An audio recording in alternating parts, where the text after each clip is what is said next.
Coulomb के नियम, coulombs law. तो कूलाम के नियम है क्या, इसके बारे में समझते हैं। तो कूलाम के नियम, कूलाम ने 1785 ईस्वी में कूलाम ने दो स्थिर आवेशों के बीच लगने वाला बल के बारे में बताया था, जिसे ही कूलाम के नियम कहते हैं। तो इसके अनुसार, इस नियम के अनुसार दो बिंदु आवेशों के बीच लगने वाला बल आकर्षण या प्रतिकर्षण बल, दोनों आवेशों की, तो क्या है, दोनों आवेशों के परिमाण के गुणनफल के समानुपाती तथा बीच के दूरी के वर्ग के व्युत्क्रमानुपाती होता है, उसे कूलाम के नियम कहते हैं। तो लिखेंगे यहां से,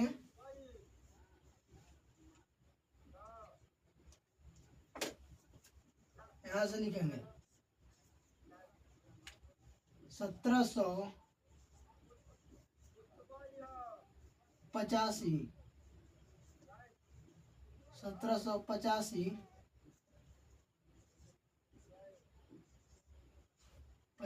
ईस्वी में, 1785 ईस्वी में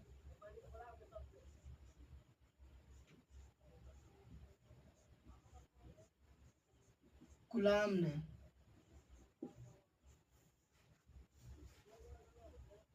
1785 ईस्वी में कूलाम ने दो स्थिर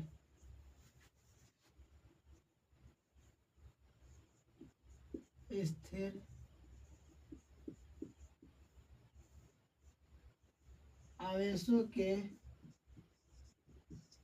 बीच लगने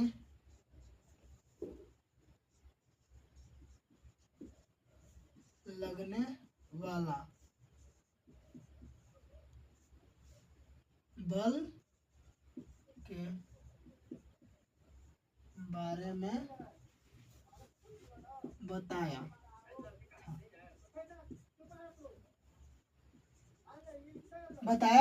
था, जिसे कूलाम का नियम कहते हैं। क्या कहते हैं? कूलाम का नियम कहते हैं, नियम कहते हैं,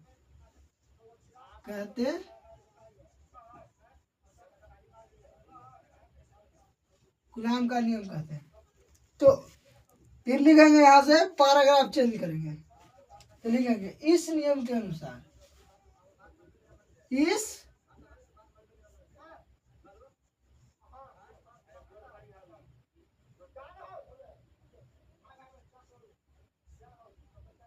नियम के अनुसार,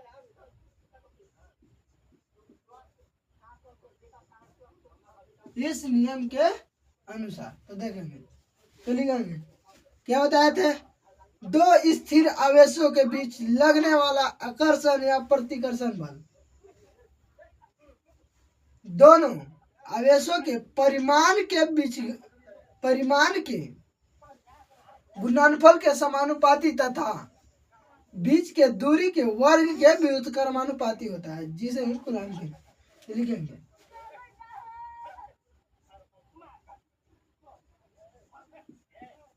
दो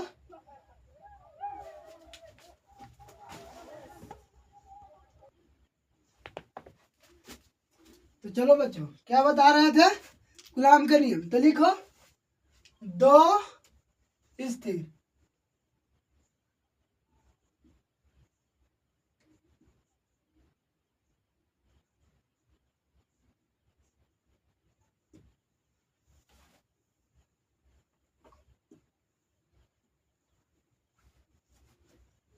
दो स्थिर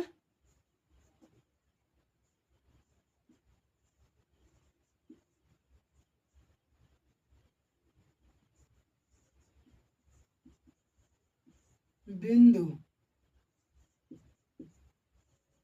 आवेशों के बीच, क्या था? दो स्थिर बिंदु आवेशों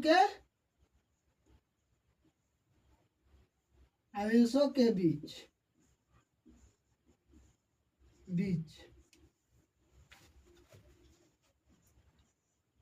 लगने वाला बल, कोष्ठ में लिखेंगे आकर्षण या प्रतिकर्षण बल। आकर्षण या प्रतिकर्षण,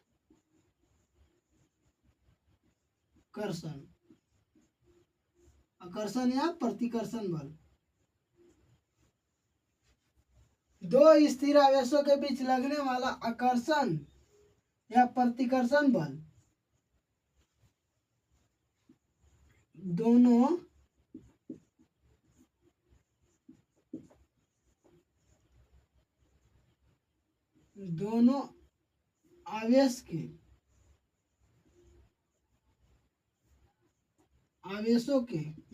आवेशों के परिमाण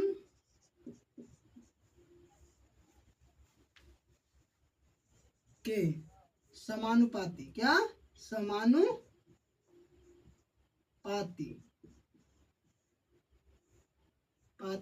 होता है, समानुपाती तथा दोनों आवेशों के बीच की दूरी, या फिर लिख सकते हैं तथा दोनों आवेशों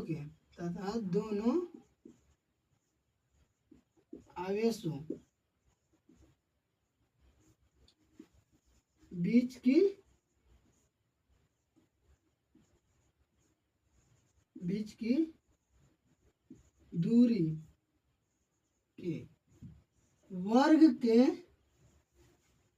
की दूरी के वर्ग के व्युत्क्रमानुपाती होता है। वर्ग के व्युत्क्रमानुपाती होता है, क्या? वर्ग के बीच के दूरी के व्युत्क्रमानुपाती होता है, अनुपाती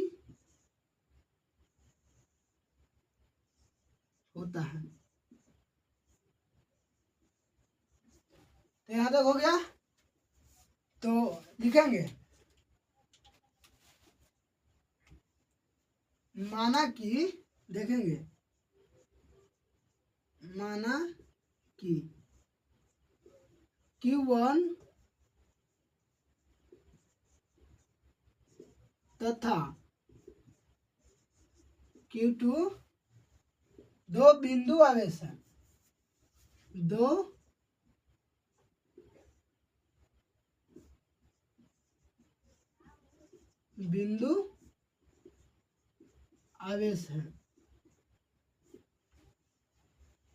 जो r दूरी पर स्थित है,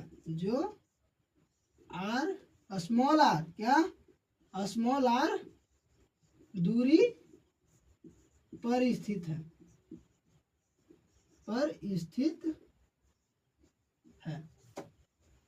तो आगे देखेंगे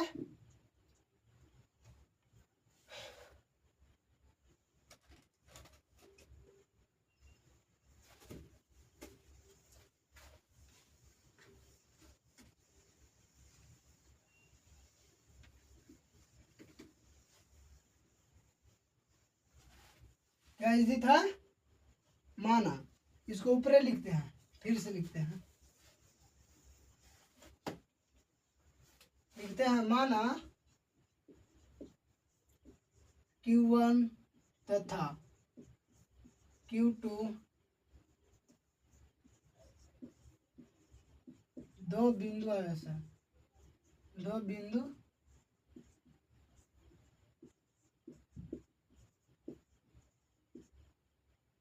आवेश है।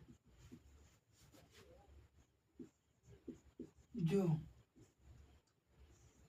स्मॉल आर दूरी पर स्थित है, स्मॉल आर दूरी पर स्थित है। तो देखेंगे यहां से देखते हैं एफ बराबर क्या था, नहीं एफ समानुपाती क्या था, Q1 इंटू Q2। इसको समीकरण फर्स्ट लेंगे और फिर क्या था, दोनों आवेशों के परिमाण के समानुपाती था, तो दोनों आवेश हो गया, परिमाण भी हो गया, समानुपाती। फिर देखते हैं एफ व्युत्क्रमानुपाती क्या होता है, आर स्क्वायर, दूरी के वर्ग के व्युत्क्रमानुपाती होता है। तो इसको समीकरण सेकंड लेते हैं और यहां से लिखेंगे समीकरण फर्स्ट तथा समीकरण सेकंड से। हो गया समीकरण फर्स्ट तथा समीकरण सेकंड। देखो समीकरण फर्स्ट LHS बराबर, यानी LHS बराबर है तो लिखेंगे F बराबर क्या है, समानुपाती के चीज, समानुपाती Q1 Q2 गुने 1/r², यानी लिख सकते हैं Q बराबर K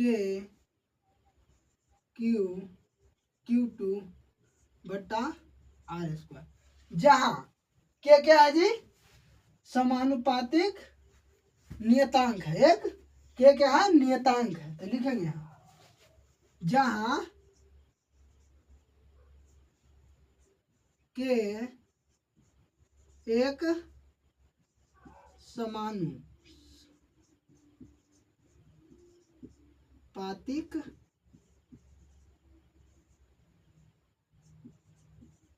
नियतांक है, तांक है। तो लिख लेंगे यहाँ के एक समानुपाती नियतांक है, तो लिखेंगे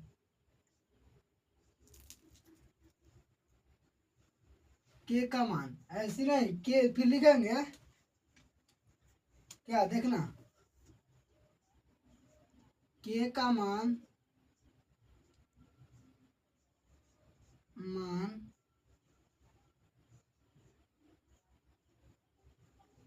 के का मान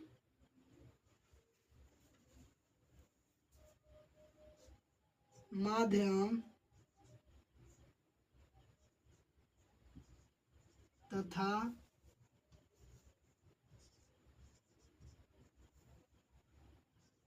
मात्रक पर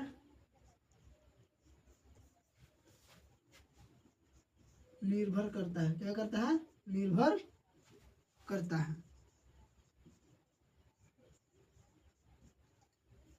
तो यहां से लिखेंगे, तो लिखेंगे के बराबर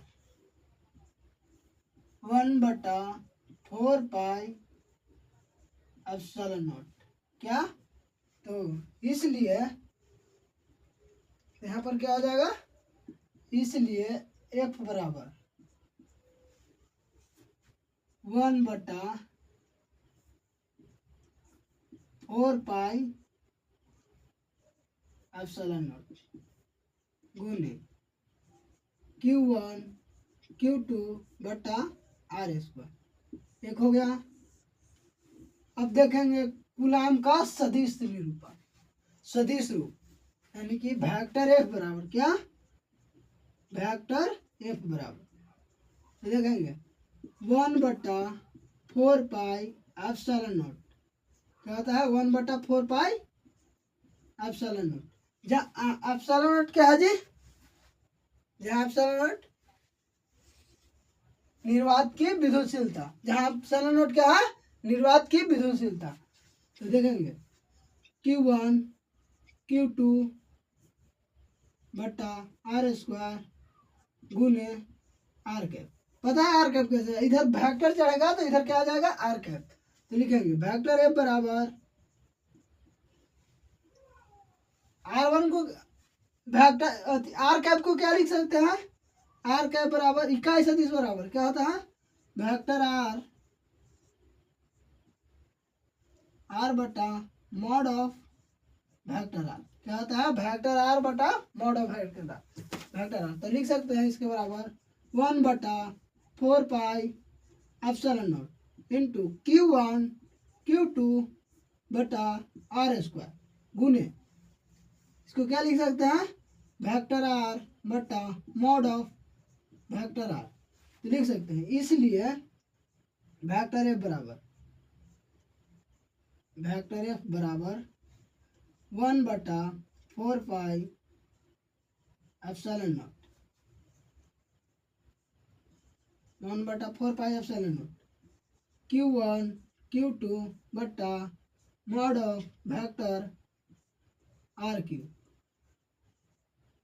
गुने, यहाँ लिख सकते हैं इंटू वेक्टर आर। इतना हो गया।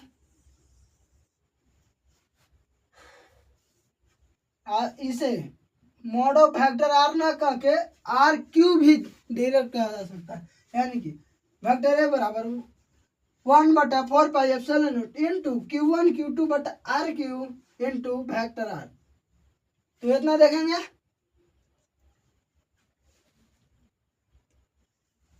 इस क्लास में इतना ही रहने देते हैं।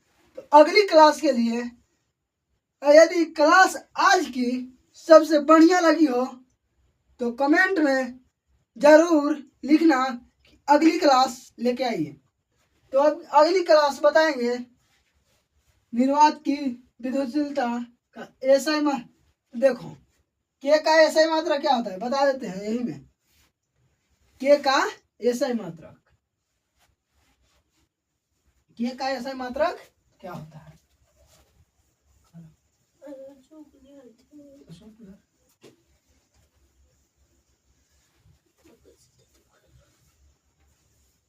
के क्या था जी, एक समानुपातिक नियतांक, और के का मान भी देख लेंगे।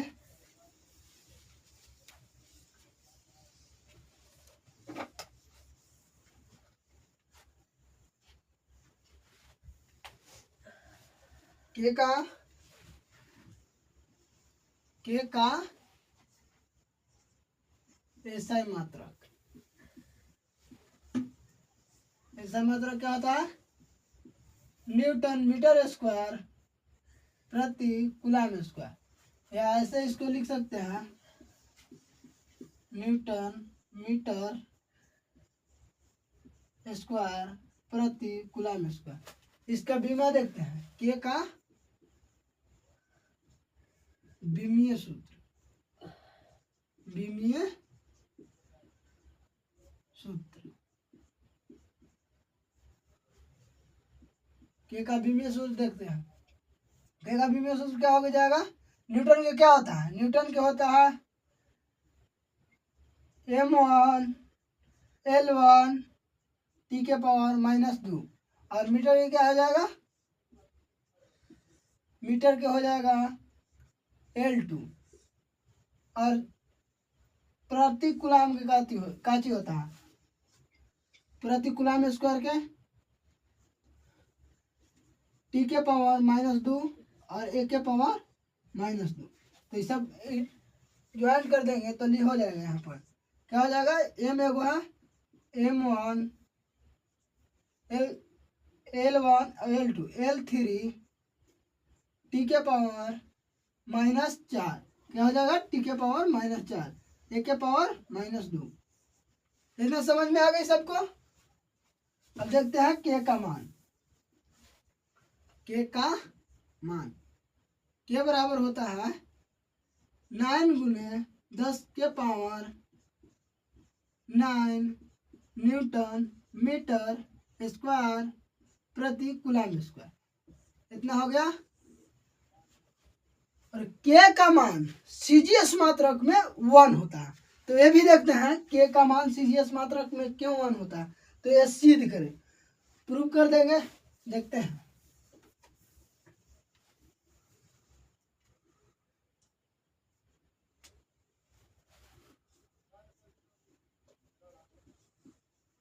के का मान CGS मात्रक में 1 होता है देख लेंगे। के बराबर क्या था, के बराबर क्या है 9 गुने 10 के पावर 9 न्यूटन मीटर स्क्वायर प्रति कूलम स्क्वायर।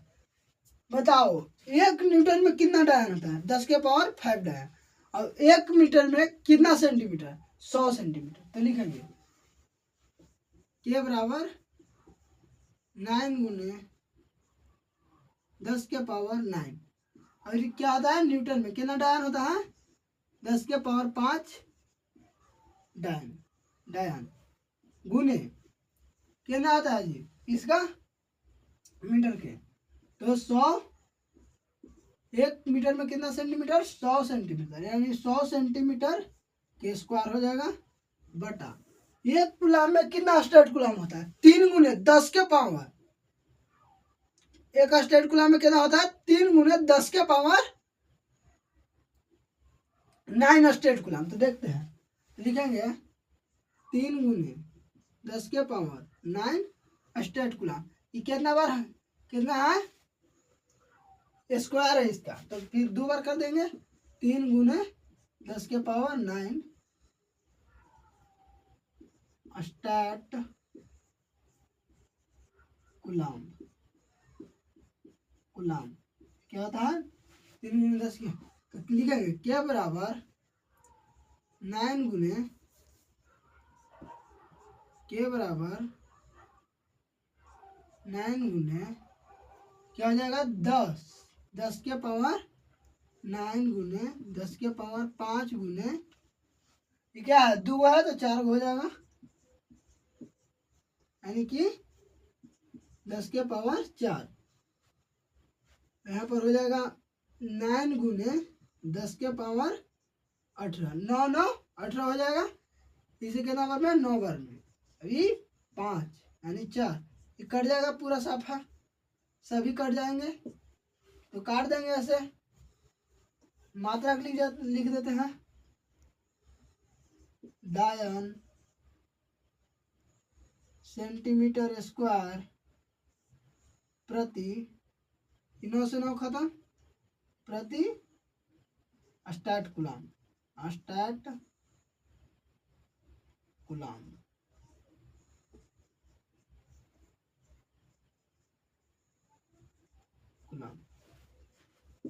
तो देखेंगे के बराबर